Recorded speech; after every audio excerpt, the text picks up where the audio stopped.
All right, everybody, back with another one. Today we're going to have a little bit more fun, a lot more of a loose episode. I want to take a look at some of the TV shows and maybe some movies from over the last, maybe 60, 70 years and kind of pinpoint when in history did plots and the premise of these shows go away from traditional values and morals and sort of the core of what America was about. We all know at this point that Hollywood is imploding, and that's a good thing because it makes way for a new generation of content creators that are going to have the opportunity to replace the top few handful of studios with their agendas, and they're constantly trying to push propaganda that the American people just do not want. Now, when you think about it from a business standpoint, it makes sense to steer into the skid of where society is going culturally because that's where the money is. So if something is becoming a popular trend, typically you'll start to see movies and TV shows integrate that into their content because they're just trying to keep up with, the times of what the reality of life currently is. Examples of this might be, in the mid 2000s when the characters on TV shows and movies started having cell phones in the show or in the movie. And it changed, the dynamic of what we would see in that art form in TV and movies. That wasn't one of the things that the entertainment industry conditioned into us. It was one of the things that they had to pick up to keep up on. I think there's a little bit of confusion because I think a lot of the conspiracy minded people out there that have podcasts or whatever, it will not always, but oftentimes they will try and paint the picture that Hollywood lays everything out for us and they sort of condition the culture to accept things before they happen. But that's not always the case. If you look back at TV shows and movies, there was a period of time where they didn't really have the latest technology in their content that had already been invented in reality. And it took them a little while to integrate that into their art because of many factors. Maybe they just didn't have the ability to afford that prop in their budget. Maybe they just, didn't want to write that into the storyline because it would, if something changed in the future, like technology is always changing, that would be a time capsule. Like there's a lot of movies from the 90s that if you watch today, they're very dated because they have old technology in them, so they're not evergreen. They're not something that sort of transcends time. But then there are plenty of movies that transcend time because the theme, the premise, is so much bigger than the time itself that the movie took place in. This happened a lot with movies in the 90s specifically, like comedy movies or, dramatic comedies, romantic comedies. They were very centered around 90s culture, the style of the clothing, the style of, everything, the hair, the way that people dressed and looked, the technology that was in those films, and the music. And it was very much about that decade. So those movies sort of got stuck in time where it doesn't matter what decade you watch them in, you always know that that took place in the 90s. And it wasn't intentional at the time. They were just making those movies in the 90s, so they were going with what was happening during that decade. So Hollywood doesn't always paint the picture first. Hollywood doesn't always, put something in their art and then the people just come to accept it, and then we add it to our reality. That's not how it goes all the time. But sometimes they do. Sometimes they push an agenda. Now, we all know with a lot of the different secret CIA programs that went on, the government was heavily involved in influencing the art so that the culture would be shaped in a certain direction. So we do know that, from declassified documents and from, countless research from people out there who, wrote books or did documentaries or movies or whatever, or even, tell people on the inside coming out and confessing, whistleblowers telling their testimony. So we do know that that stuff went on, but that's actually very common. Many different civilizations throughout time, the leadership would use the art that was available to them at that time and the technology as a method of communicating their propaganda to the people so that they could continue to stay in power and the people would happily accept it. It's not uncommon, and it's also not a bad idea. If you're a person that is trying to gain power and control over something, you would want to use whatever resources were at your disposal to do that. So it's not necessarily a bad thing because even the good uses the art and technology for themselves as well. Look at the explosion of, Christian and faith-based movies now with the invention or, founding of many different, wholesome platforms like PureFlix and Angel Studios. That's probably the top Christian film production company right now. And then also you have a lot of kids faith-based, networks or channels online that create a lot of content for young kids, whether it's cartoon, animated, or live, real people live action. So both the good and bad can use these forms of delivering their methods and their messages. Both the good and bad can use art forms and technology uh, for their advantage, and there's nothing wrong with that. In fact, you would kind of be stupid to not use those things if they're at your disposal. But throughout time, Hollywood in particular, just because it's become a conglomerate in itself, with many of the large production studios also all sort of colluding together to um, you know parrot each other and make similar content with similar messaging. After a while, it just sort of becomes noticeable to the average person to be able to see that stuff, and it's in many different ways that you would never expect.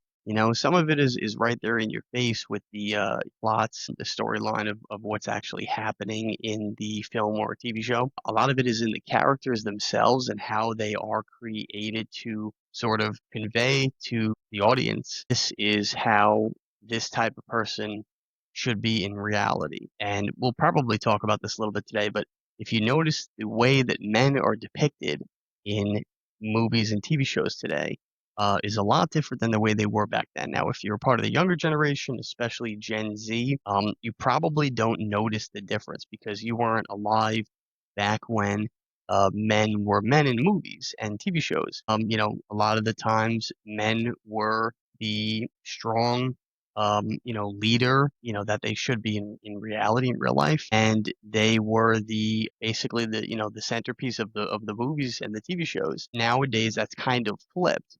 But if you notice, it's becoming flipped in society as well. So is that a, example of Hollywood pushing an agenda where the people then carry that out in reality? Or is it the opposite, where people are already doing it? That's the culture. And then Hollywood is sort of picking up on that and then either, adding fuel to the fire intentionally or just giving the audience what they want because it's based in their reality and they're more likely to accept it and give them their dollars as a vote of support. But we're going to take a look at some of that stuff today. Just kind of have fun with it. Nothing's really planned for this one. Just kind of going through a list off of a website called Ranker that basically ranks, different things, movies, TV shows, whatever, in order of, importance or whatever the, metric is. And we're just going to take a look at some of the top TV shows over the last, since the 1950s, basically, and maybe figure out when things switched, when things kind of went a different direction. Now, if you grew up in the 50s, which there's probably not many of you because that generation is in their 70s now, you remember the wholesome shows of the past and how things were a lot different than the way they are today. The characters, the plots, and the everything really, just the whole pacing and feel of the art itself. But a lot of what was different was the agenda that the art was pushing, whether in a good way or a bad way. We'll take a look at some of that stuff now, but I think we're going to start with the 50s and work our way to the present day. So that'll probably give us a better idea of the timeline shift. So this is the list right here on Ranker, 50 best TV shows. Now, this is not about what's best and what's worse. And I'm sure some of these are going to be, debated by the audience where, some people would rather a certain show in a different place in this order. What I'm focusing on today is just sort of timeline, going down a linear pattern from each decade and sort of seeing where things shifted. But let's start with the 50s or the older shows. Now you have the Twilight Zone. So now this one, you know, we'll read the synopsis of these just to get an idea, an overview of what it was about, um, to sort of see if that sounds like something that would, number one, be able to even be, recreated today and keep the original, premise of what the show is about, um, or would it have to be modified because it doesn't fit with the culture today? And then we can kind of judge, you know, if certain ones really wouldn't have to be changed much. That's a good indication that that era is sort of where things shifted, you know.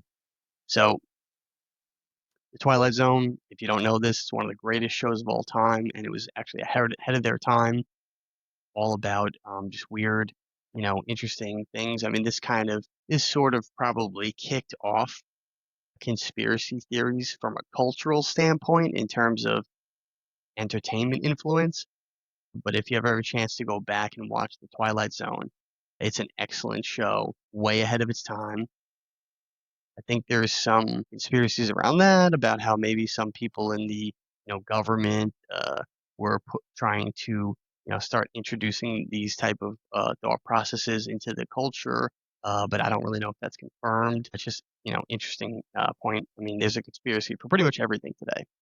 You don't know how many of them are actually true, except the ones that we can prove. But this one basically says it's a dimension of sight, sound, and mind with this groundbreaking anthology series known for its twist endings and insightful societal commentary. The show stands the test of time as a thought provoking exploration of humanity's deepest fears and desires, cultivating eerie vibes mixed with intelligent storytelling. There's no wonder it remains a fan favorite today. So, I mean, there's a lot of stuff like that now today. I mean, I think probably almost every single sci-fi TV show spun off of this one, because it's one of the oldest. It's, premiered 1959. So, I mean, at that time, you have to think about back in the 50s, most homes in America didn't even have a television yet. And if they did, it was black and white, not even color. So I would say that this is probably one of the oldest conspiratorial shows, and it probably kicked off most of the sci-fi, stuff that we have today. But in terms of the actual synopsis, looking at that, I really don't see much of what is here that couldn't be applied to a show today that would fit right in. I really don't think there's much in the synopsis itself. Now, if you've seen some of the episodes, yes, there's definitely things that probably wouldn't fly today. And then there were some things that were ahead of their time that would, kind of line up with what's going on today. So that one is kind of an evergreen, probably would, stand the test of time and transcend time and be able to be applied today. I Love Lucy. Join America's favorite sweetheart, Lucille Ball, as she captivates hearts in this endearing sitcom with her hilarious physical comedy, unique facial expressions, and unforgettable charm. Ball breathes life into the character of Lucy Ricardo. Watching the zany antics of Lucy and her husband Ricky, played by Desi Arnaz, it's no wonder the classic show remains a beloved to many. So I think the biggest thing about this that would probably be you know, changed a lot today because the physical comedy, that's great. And unfortunately, that's a pretty much a dead art form. There's not that many people today that do entertainment specifically in, comedy movies or TV shows where they're physical comedians. Now, back in the day, that was a really big thing. You had Lucy, you had the Dick Van Dyke Show, you had a lot of people who were sort of like character actors, and they would be very physical with their comedy as well as funny with jokes, and they were just sort of more well-rounded. Today, I think everything is sort of kind of tapered down and focused into just jokes and stand-up style because that's sort of the culture today, and anything else comes off as kind of hacky. But it's a shame because those were some of the funniest and best comedians because they were so well-rounded, and they sort of inspired a lot of the later comedians that would come and just strictly do stand-up. So that's probably one of the biggest aspects of um, that style of comedy that really wouldn't fly today because it would come off as a little bit too goofy and the audience probably wouldn't like it. But I think the biggest thing would be the dynamic of the show, which is Lucy was a typical stay-at-home wife, just basically took care of the home. She was a homemaker, and her husband went out and worked, and then he would come home and he would be loud and obnoxious and be the aggressor, and then she would sort of be like this goofy, bubbly, just like a woman of that day, like come off as very mild mannered. And I think that would be the biggest thing that would change is with today's culture, they would definitely try and influence that character with more feminist traits and values, I guess. So I don't know that she would be a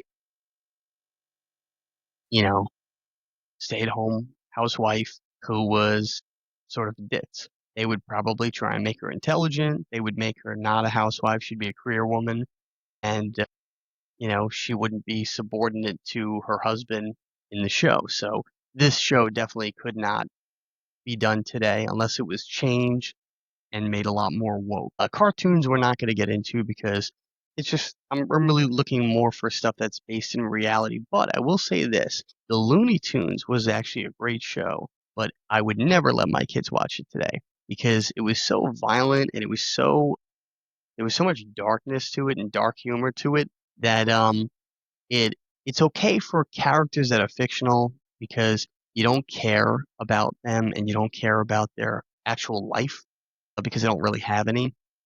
There was a lot of wild things that went on that show in the past. I mean, they would shoot each other with guns and sometimes like just do like horrific, scary things that if a kid today saw it, they would probably be traumatized. So I won't go down that rabbit hole, but Looney Tunes at the time was interesting, amazing that it could even get made and put on TV, but it was a different time back then. But there would be a lot that would have to change about that cartoon today because it would never fly. I'm not going to go into horror stuff because that's like a separate category. But I will say horror has changed a lot over time. Alfred Hitchcock is like the pioneer of horror movies, but he invented horror movies back when they were true horror films, not these like crazy slasher films today. It was more focused on um, the suspense and the mystery, which really, if you go back and look at his films, they were, sort of masterpieces in a way because they could make you feel very scared without anything really happening, at least for most of the movie, for many of his films. But he pioneered the horror films into what they are today. Almost every single horror film comes from his work, and his work dates back to the 40s and 50s. So that is something that obviously the same styles wouldn't be done today, but we do have horror films still today, and they're similar, just a lot more gory. So that would probably continue on today. The Honeymooners. This is probably one of the two top shows that I'm thinking of that would never, ever fly today. So we'll read the synopsis, delve into the comic trials and tribulations of married life with this timeless sitcom. Jackie Gleason stars as Ralph Cramden, and barely see because of the lights in my eyes. An irascible yet lovable bus driver who constantly dreams up schemes to make a quick buck with a talented ensemble and memorable catchphrase. It's no wonder this show has remained a comedic classic. So, if you don't know anything about The Honeymooners is one of those shows where it's like a timeless classic. It basically pioneered the idea of like these two characters who would devise a plan and the plan would always get foiled at the end. So many things have been spun off from this concept, but Jackie Gleason sort of pioneered the whole thing. He was basically the show creator and the lead talent, the lead actor in the show, and it was a great show, but it definitely would not fly today. Oddly enough, there were things that sort of, spun off and copied that, one of which being the Flintstones. The Flintstones is basically a carbon copy of the Honeymooners, except in a cartoon form. If you don't know about the History of the Flintstones and Honeymooners, you could take a look at that. But it's the same exact dynamic. It's Fred and Wilma and Barney and his wife Betty, and it's the same characters as the characters in the Honeymooners, except it's a cartoon. So that was sort of a carbon copy of that.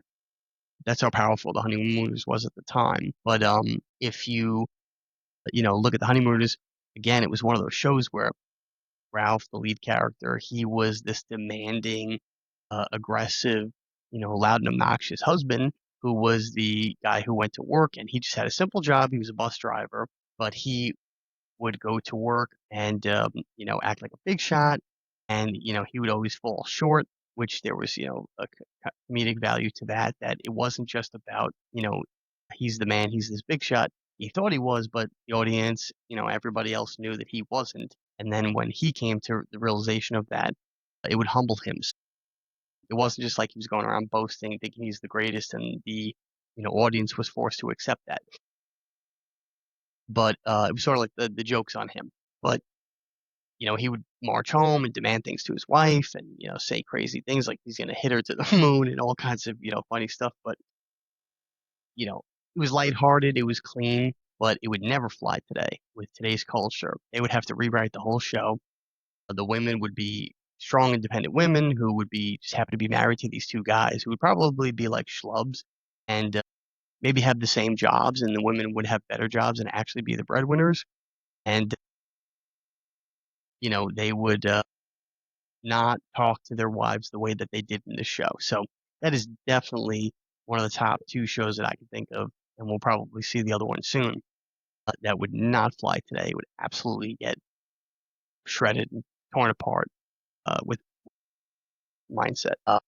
Yeah, Perry Mason, same thing, legal drama, a little different in terms of, I mean, the culture was, the men were a lot different back then. If you go back and look at even just the acting, the men were so stoic. They were so, you know, there's arguments that, to be made, and people will say that they didn't act as well as the actors today. But if you look at the actors today, the men specifically, they do dive deep into roles and they do take on the characters to a level that no one has ever done in the 70s, 60s, 50s, 40s, those decades, up until like I don't know, maybe Jack Nicholson and people like that with The Shining and stuff like that. But before those movies and TV shows, the men were a lot more stoic. I mean, they would definitely act, they definitely were talented, but they were sort of more how men were in real life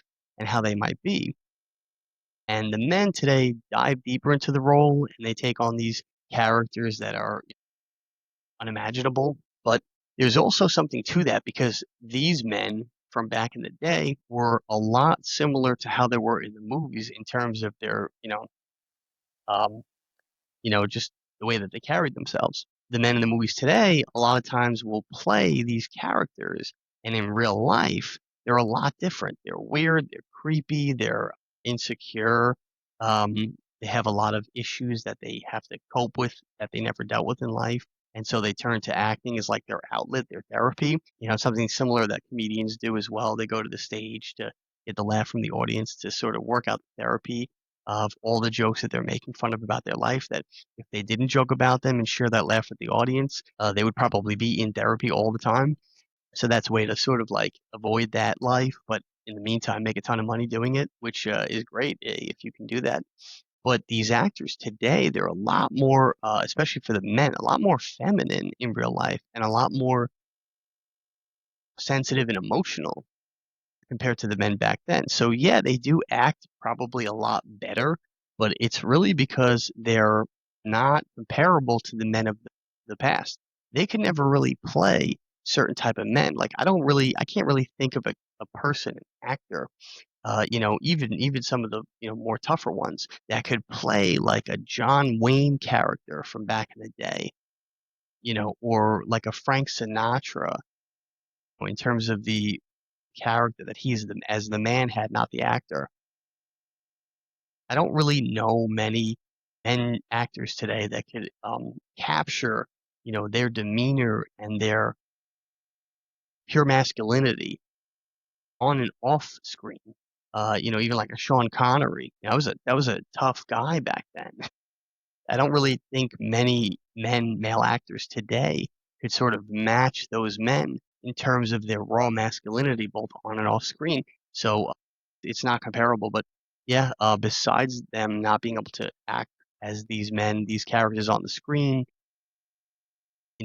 things like this. I mean, legal dramas. I personally love legal dramas. It's one of my favorite things to get invested in because I like, law and things like that. In terms of the legal dramas, they probably haven't changed much over time other than the pacing and you know, maybe some of the type of stuff that they're talking about in terms of the court cases. But as far as the show itself, maybe this could, and I think I might have seen a reboot of this at one point. I'm gonna actually look that up right now. Yeah, so there was a reboot in 2020. If you go on IMDb, you'll be able to find it there. But there was a reboot in 2020, and I think they tried to do, similar thing, just reboot the same show. You have a guy that sort of looks very, similar, like he might fit into that era. And it ran from 2020 to 2023. So if you want to look that up on your own time, you can go to imdb.com and take a look at that. Um, It looks like it might have went off the air in 2023. Short-lived. They did about, 3 seasons or so, depending on time of year they started. But yeah, again, that looked like something it could have been carried over to today, and apparently it was. Gunsmoke, you know, I don't think there are any Westerns anymore. The only one that you really hear about anymore is Yellowstone, and then that spin-off show that was like 1880 something, 3 or 9 or whatever, which was like the prequel to that show. I think it's Yellowstone with I want to say, well, I forget his name. Oh, Kevin Costner. Yeah, Yellowstone with Kevin Costner. That's like all the rage because I think people are probably so not used to seeing Westerns anymore. But that's really what that is. It's a true Western show. You really don't see Western shows anymore. You see some shows that take place in the West, or maybe like a biopic about a certain character that was lived around that time. But you rarely see shows anymore that are about the West. And I know it's based on a true story, but there's a lot of creative liberty taken there. But the the rarity of them today is amazing because back in the, I'd say 40s, 50s, and 60s, and probably even into the 70s, like I'd say maybe every other show was a Western movie. There were tons of movies that were Westerns. Again, John Wayne was one of the biggest actors in Hollywood during that time. And he was like the king of Westerns. He was in like all the Western movies. He was the lead guy. So Westerns were huge at the time. You don't see them anymore. So Gunsmoke, I don't think really would fly today just because of the culture has changed, so much from where it used to be that it probably just, wouldn't really work with the audiences of today, not having any connection to that. Yellowstone made it work, so that was kind of a fluke. I think they've obviously tried to do many Westerns over time, even in the last several years, and they just never really panned out. That one show sort of hit on, so, might be a fluke exception to the rule. But other than that, I don't really think Westerns will make a resurgence. Leave It to Beaver. This was one of the classic American shows, perfectly said, experience the quintessential all-American family life. I mean, that is literally what Leave It to Beaver was, back then, and how it was accepted, by the audience, by the culture. And it centers around the misadventures of young Theodore Beaver Cleaver. Viewers are treated to life lessons and wholesome humor with each episode. It's a nostalgic trip back to a simpler time, brimming with charm and mirth. Yeah, so I think that's the biggest thing that is lacking in TV shows and movies today, mostly TV shows actually, is all the old shows used to always teach life lessons. They used to always pass on some sort of moral or life lesson that was geared towards the audience of that, whatever that show was. With each episode, it would always end in like a conclusion of what the moral of the story for that episode was. And that was really a big thing with entertainment back then was that y- the parents sort of felt comfortable letting their children watch certain shows because they knew it at least had a wholesome message at the end. We don't really have anything like that today anymore. Everything is geared toward some sort of story arc and, the characters getting all roped up in the characters, but shows back then were not really character driven. They were to a point, but they were really more focused on what was the lesson of that episode? What was the lesson that the audience could take away and say, "Oh, wow, I learned something from this." So that's probably the biggest thing about shows that has changed in the past from today, that nothing really teaches lessons anymore. And you even saw this with Disney movies up until like the 90s, where some of them did teach life lessons. Like even The Lion King would teach a life lesson about, I think the main lesson in the movie was, you know, don't forget who you are, where you come from, and, have like pride and courage and stand up to, you know, unrighteous. Some people can, say that, there are other um, hidden innuendo in there, but for the most part, it correlated with the premise of the story. They were lions. Lions in a pack is called a pride. So the theme was pride. And the young lion lacked pride and lacked courage. And then eventually he gained it as he got older and got wisdom from the monkey. So that was sort of, the moral and, life lesson in that movie. But even up until the 90s, you pretty much did have this. So I think that really started to go away in the 90s and then eventually was completely gone in the 2000s. And I really haven't seen a show since where I could honestly say this is a good, wholesome show that actually teaches life lessons to young people. The last time I think I could say that for a show that was modern was Last Man Standing with Tim Allen. That was probably the last sitcom or TV show that actually taught life lessons that was like a good wholesome show. It had funny humor in there. It had jokes that did not fly at that time even, but somehow they fought to stay on the air and they did because they were just, so successful, which goes to show you that that's what people want, that's the demand, but Hollywood keeps fighting it. But in terms of, anything else, I really can't think of anything that teaches moral or life lessons in general. And some of these we'll skip because they're not like super. We don't need to go through each one individually. Like, there's no reason to go through Superman. It's a fictitious character about a superhero. That stuff still goes on today with Marvel. Talk shows like the Ed Sullivan Show, not really worth mentioning. There's a lot changed with the talk show culture. Maybe we can get into that in another video, but for now, not worth talking about every single show. Let's just go a little bit further ahead to maybe something more modern. So most of these are just shows from the, 40s, 50s, and 60s, some of them from the 70s. So I think it's all just going to be old shows really that don't even go into the 80s and 90s. So let's take a look at another list. All right, so I'm having some technical difficulties with the screen sharing so that you guys could see the ranker list. But I mean, we looked at all the shows from the 40s, 50s, and 60s, and it pretty much looks like the shows back then were very wholesome. You'll have to do this on your own because I can't actually pop it into this view anymore. Once we get to the 70s, I think that's when we really see the change of what's been happening in television specifically. So I'm doing it here. You can't see it on your end. I'm looking at a list on Ranker for shows in the 70s. Now you have your typicals like MASH and Happy Days, and for the most part, a lot of these shows are pretty wholesome shows still. A lot of like talk shows and variety shows started, you know, coming out during that time, and that was really the era for like variety shows, which eventually led to the creation of SNL, which is still running today for decades. And I believe a lot of people look at them as like a sketch comedy show, but Lorne Michaels, the creator, swears that it's supposed to be a variety show. And it makes sense because if it came around in the 70s, that's when a lot of the variety shows started coming out. But I'd say the first show to probably really start the shift a little bit is All in the Family. Now, All in the Family was the other show I was talking about. It's actually a pretty balanced show.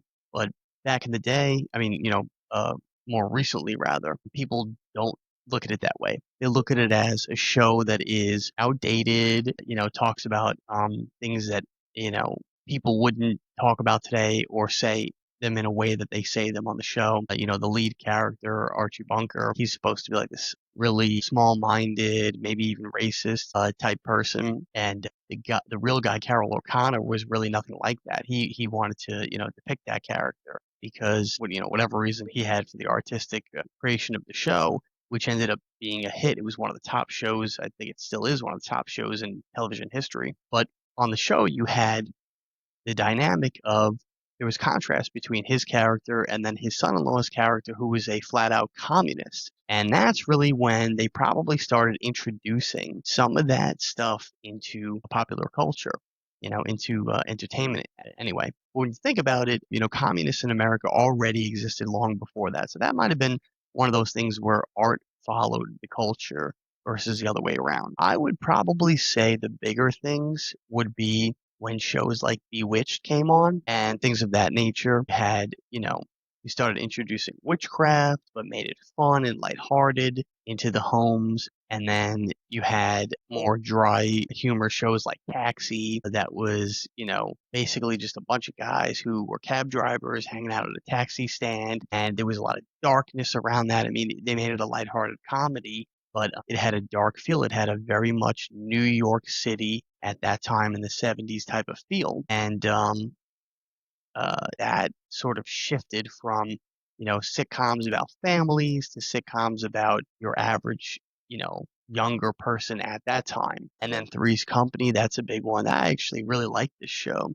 But looking at it from a moral standpoint, it definitely, you know, was the beginning of that shift where we went away from families and wholesomeness to young people living together. It was basically a show about guy and two girls. John Ritter, famous, you know, uh, comedian and physical comedian back in the day, tragically died in the middle of shooting his show. I think it's Eight Simple Rules back in the early 2000s. If you don't know about that story, take a look at it. It's pretty interesting. But that show was about this young guy living alone with two single women, and they were all roommates. And he was heterosexual man, and you had these two heterosexual women, and they were just living together. And it was about their dating lives and them bringing boys and girls over and all this like crazy stuff. It was definitely done in a lighthearted way, but you could tell that that was really part of the shifting time of the culture in television in America because it went away from, like I said, families, shows being based around families, to shows being, a lot more, kind of say anti-family oriented. Not totally. That was just capturing those young people's lives. But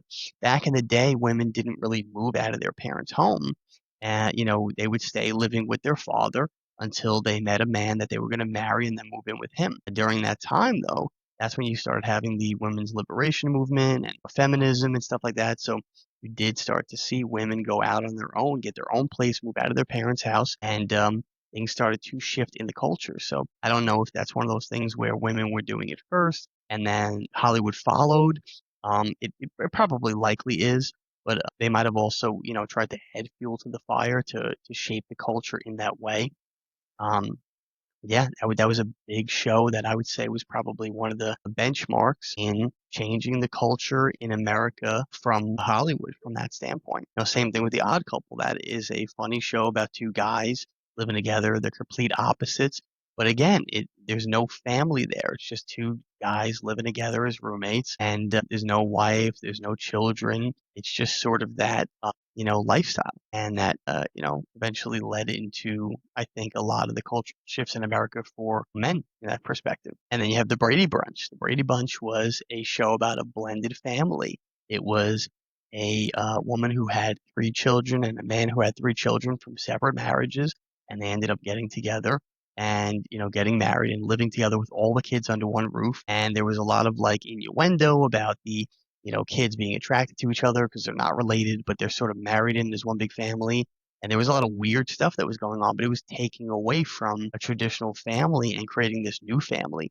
And then, sure enough, what would follow over the next few decades was divorce would skyrocket, specifically from the boomer generation, which still to this day, I believe, has the highest divorce rate out of any generation ever in American history. And they, adopted a lot of that mindset of having like divorced homes and then getting remarried and having blended families. And so, they grew up during that time watching shows like this. So maybe shows like this shaped their mindset and eventually ended up becoming part of our reality. And not every show was bad, and every one of these shows also had good elements to them. So it's not like they were all bad. It was just, a time where people were being a lot more creative with what they put, what type of content they made, and they were moving away from the traditional mom and pop style of TV to be a lot more, edgy, I guess, at that time. Same thing, I Dream of Jeannie, similar thing to Bewitched. You have a genie instead of a witch, and she's like this, beautiful, sexy woman who grants wishes to the sky, and, obviously the audience loved that. But again, that's like a weird way of introducing witchcraft and the occult into our children's living rooms. Now, I'm not trying to seem like a total bore. I'm just, sort of putting the pieces of the puzzle together to kind of figure out like what happened, where did things start to change in America? And it's funny because I talk about this stuff in my other videos more recently with the video that I did about the report from Iron Mountain, and then previously with the JFK files about how things shifted in America from a political standpoint during that time. But it's also ironic how a lot of things shifted culturally at the exact same time, as well as with entertainment, the art that we consumed. A lot of things changed. So it was interesting how everything kind of collectively changed at the same time. Now, is that divine intervention? Is that fate? Is that just the way it was supposed to be? Or was there some sort of, conglomerate working together to push the culture in a certain direction? Do I believe that there's some secret group of people in a room that were accomplishing all this? No. But do I believe that many groups of people have worked together to accomplish parts of this as part of an agenda, working on behalf of evil unknowingly, regardless of whether they knew or not, in order to carry out the will of evil over good? Yeah, I think that's the nature of life. I think that's the way that things work. It's this battle between good and evil, right? The Bible says a spiritual battle between good and evil, about principalities, and that's just the way that it goes. We have to sort of always be careful that we're not furthering the agenda of evil, and that instead we're focusing our attention on carrying out God's will for us so that we can live, good, decent lives. But from there, you go into the, and there was a lot that changed in television then, and movies especially. And then I think going into the 2000s, you really start to see things just become completely detached from, no longer are they not promoting families. They're actually purposely bashing families, making the men look like they're morons and that they don't know how to do anything and that they're not the, head of the family and leading the family in the right direction. But instead, the man's like a sidekick. He's always some weird, skinny guy who, yeah, wears khaki jeans and a tucked in polo shirt. And he has like a cell phone glued to his hand all day. And he's constantly on it, looking up stuff or talking to maybe his girlfriend on the side or something. And the way that they frame it is that like the woman's the leader of the family, she's the boss and she wears the pants and tells him what to do, and the man just is like a yes dear, happy wife, happy life type of guy. And I think that's what they've really painted the culture as, not just America but the world. And it seems to have taken hold because you actually see people living like that today. I read recently somewhere that the amount of stay-at-home dads is rising in America specifically, and that there are more and more people who are, couples, families that are, the women get pregnant and they give birth to the kid, and then they go back to work, and the man stays home, quits his job, and he takes care of the kid, and the woman, goes out and makes the money, and it's the complete role reversal. It was one thing, and that's where I think it was always sort of headed. That's why I think that they pushed this stuff with the feminist movement and then eventually Hollywood integrating it into film and TV. They pushed this idea of women should be men's equal and they should have the same responsibilities and they should do the same things that men do because they can, because they're strong enough to and they're capable. And they went out and they got jobs working just like men. And now you had, two incomes, so even better for the family, and all these lies that they sold everybody on. And now you're actually seeing a backlash on that with the younger generations. Some of the younger girls popping up, as either trad wives, being women who are openly declaring that they want to stay home, they want to be a traditional wife, and then you even have some girls that are saying that, you know, we'll do whatever man wants as long as they get to not go to work and work for somebody else and stay home. And it's clearly a societal shift. I think I especially see this with Gen Z. I've seen it a lot with the millennials over the years, but they're a lot older now. And at this point, Gen Z is now coming into their adulthood and getting their careers and their families and, moving on to the next chapters in their lives. And I think a lot of them are awake to this, that they realize that they don't want that life, even though that's what society has forced on them. They don't want that life. They would prefer to have a traditional life where it's maybe opposite of what they had growing up, where they had two parents that worked all the time. Maybe they yearned for their mom to be home and their dad to be, a different type of man. And so that now motivated them to want the opposite of what they had and be able to be a stay-at-home mom while their husband works. That's a great thing today, and I think that it's probably going to continue a lot with the next generation, Gen A, Gen Alpha. You're probably going to see a lot more traditional roles restored with that generation, but they have a long time before they grow up. What you are seeing, though, is that Gen Z is already starting this trend, and I think it's a great thing. The problem is it's going to take a while to actually even itself out, because when they did that, made women go to work and split the responsibilities with men, they tricked everybody into believing that you now have two incomes, so that actually the family makes more money. But the truth is that's not true. There's only a finite amount of jobs available out there. So the women were just taking jobs from men that men would have had for their families. Now they're splitting those up, sometimes even splitting the jobs up into multiple jobs so that you could fill more roles and have people do less work per position. But it's the same amount of jobs, it's the same amount of money diluted down. There's only so much money, there's only so many jobs available in the economy, and either you're going to fill those roles with men or women, or you're going to split those roles up and fill them with both. But either way, there's only so much money that can be given to those positions. So, that doesn't necessarily mean that you're going to have more money, bring more money into the family. If anything, you're actually costing the family more money, because now the wife has to go to work, so she shares similar expenses to the husband, like travel, gas tolls, mileage on the car. Also need an additional second car. And then on top of that, you're going to need somebody to watch the children when you're both not home. So that's usually daycare centers or, live-in, nanny, not to mention maybe somebody to help with the chores around the house. These are all additional expenses that people don't account for, that if you were to just get rid of those and stay home, you would save actually more money. The problem is it's a little difficult for men today to live on one income. Like I said in my just previous video, episode 68, I talk to Gen Z about how, it is hard to just live on one income at the median income today, which I think is about 55,000 in America. So a lot of times men have to pick up two jobs, or they have to have a side hustle with a business that they start themselves. But that's okay. That's a good thing. We actually want men working harder and stimulating the economy more. And also, it's better for the family. The moms get to be home with the children get to grow up with their mom. And it's a wonderful thing because the kids end up being more well-rounded that way. And they end up being more well-adjusted to society. Why do you think we have a generation of anxious people that have anxiety and depression and all these things? Most of it can probably go back to the fact that their mothers were not home with them.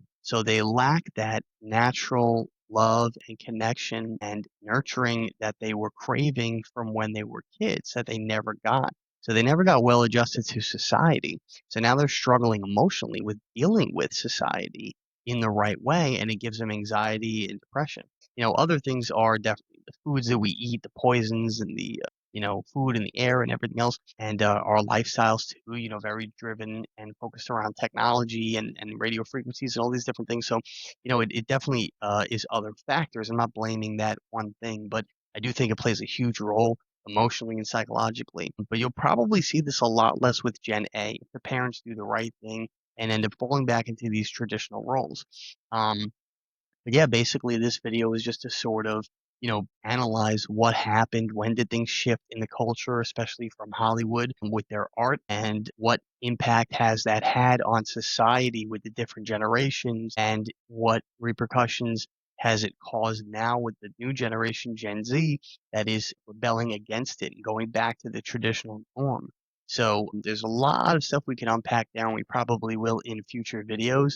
But that's going to be it for this podcast. Sorry for the technical issues. We didn't get to look at any more lists, but we got a good idea as to some stuff. And yeah, we'll definitely look more into this in the future and talk about the impacts that a lot of this has had on the generations over the years, and how that is hopefully changing for the better going forward with newer generations. But that's it for this video.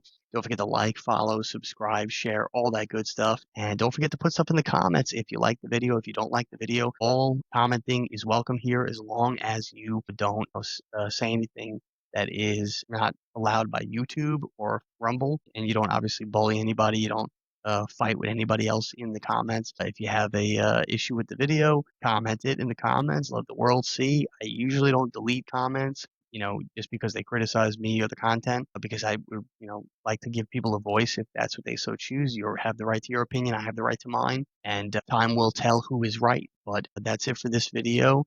Don't forget to watch the ad too at the end and take a look at the book, a children's book that's out right now. Get that. It's on sale. It's actually on sale really, really low right now for the Easter season and going into the rest of the spring too. So it makes a great children's book for anybody who has a kid. Get that. And we also have the Amazon storefront.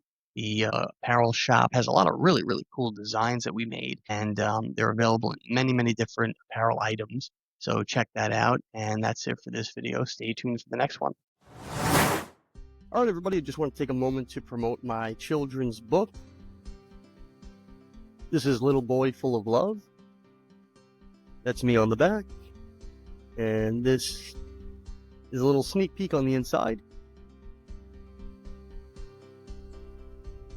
It's a great book. It's a children's book. I actually wrote this for my son. And it's available right now on Amazon, Walmart, Barnes & Noble, Indigo, bookshop.org, and a lot of other online platforms. But more importantly to me, it's actually available in a lot of bookstores throughout the country. You can find out which ones are closest to you on my Instagram page. We highly recommend that you shop local, buy from a local bookstore. So if you are looking to, get a children's book for you or anybody you know, or even with the holidays coming up, it's a great time to, buy a children's book as a gift. Definitely get it from a bookstore that's local to you. But if you absolutely can't get it from one of the bookstores that are currently carrying it right now, and we're in about 15 or 16 different states across the country, so it may actually be in your state, and it could even be local to you.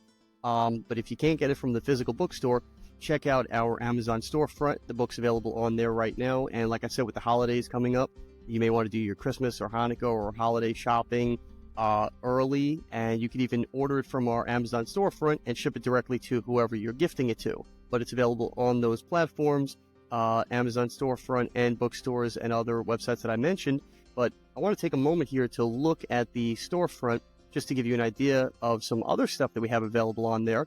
These are products that we highly recommend. They are things that we use in our daily lives, and it's all organized by category.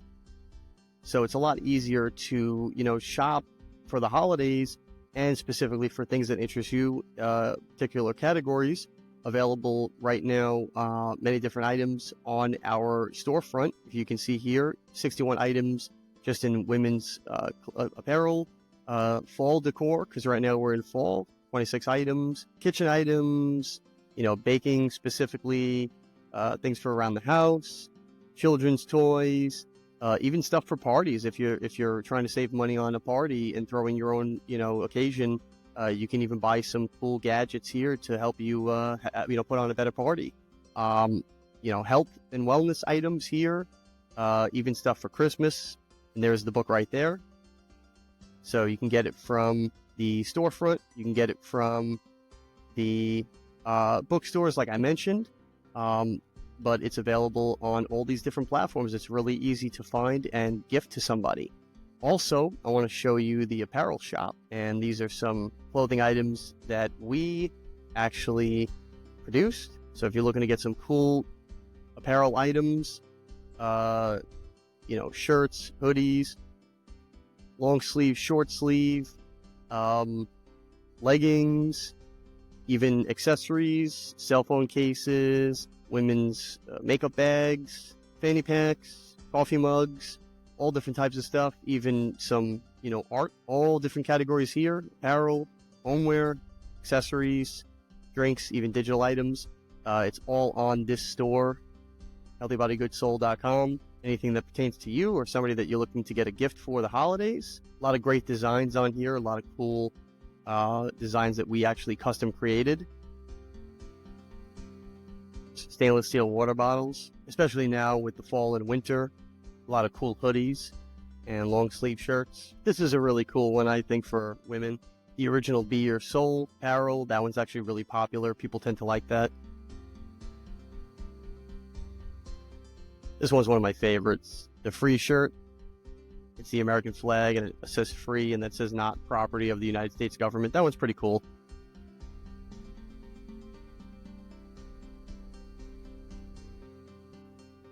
Got all different types of tank tops, hoodies, long sleeve, short sleeve, tote bags, coffee mugs, even some items for kids, backpacks. So if you're the type that likes to, plan ahead, I would definitely recommend ordering from the Amazon storefront or the apparel shop within the next couple of weeks to get everything in time for the holidays. Use code SAVE15 on the apparel shop to save 15% off everything on the storefront. So order within the next week or two, and you'll definitely have everything in time for the holidays. Definitely check out all the links to everything, the Amazon storefront, the book, and the apparel shop in my bio on all my platforms: Rumble, YouTube, Instagram, Spotify.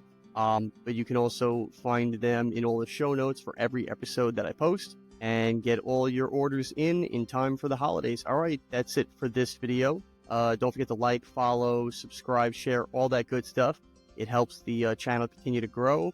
And put in the comments things that you would like me to talk about and make videos on for the future, and I will definitely do my best to do that. Stay tuned for the next one.